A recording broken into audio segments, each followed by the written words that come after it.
Shalom and welcome to 2 Minutes of Torah. This year is entitled Rabbi Twerski's Insight into Moshe's Chait. In Parshat Chukot, many tragedies occur.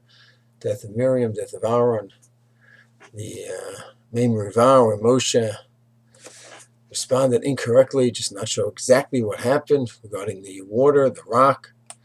The Or Chaim says that there's 10 different shots as of his time a few hundred years ago. He quotes all of them. He says, don't really like any of them too well. He offers his own shot. Ramban does the same thing generations earlier.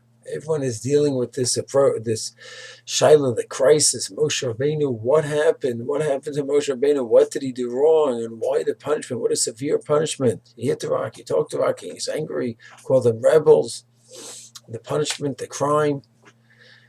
But first, he has a very interesting idea. He says you must differentiate between a punishment and a consequence. If you're looking for a punishment, then you have to try to make sense. He did something which seems must have been wrong, but there's such a punishment. His greatest dream was going to Eretz Israel with the people, and that he couldn't have, so commentators will all say, yes, that punishment does fit the crime, even though it seems at first glance difficult. Twerski says it's not a punishment, it's a consequence. Meaning that Moshe Rabbeinu, he's on such a high level, he's a malach, an angel. He lived for weeks at a time, months at a time on Har Sinai, no water, no food. He was just on a different plane at this point in his life. And he kept growing and growing and growing. And the people had their ups and their downs. They had their greatness, and they lived for many days, weeks, months, and years on an Ei Kavod, by the clouds of glory, camping for a day, camping for 3 days, 4 days, and they didn't have complaints. They were on a very high level in many ways, but they had their issues. And the gap between Moshe and Paro widened. It was just too great. And Moshe wasn't understanding and empathizing with their basic needs anymore, because he was just on a different level.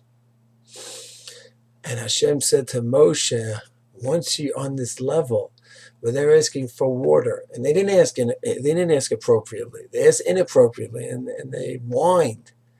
Still, so the bottom line is they were asking for water. And your reaction to Shimon Amorim, listen, rebels, because you just thought you couldn't relate to them and their challenges.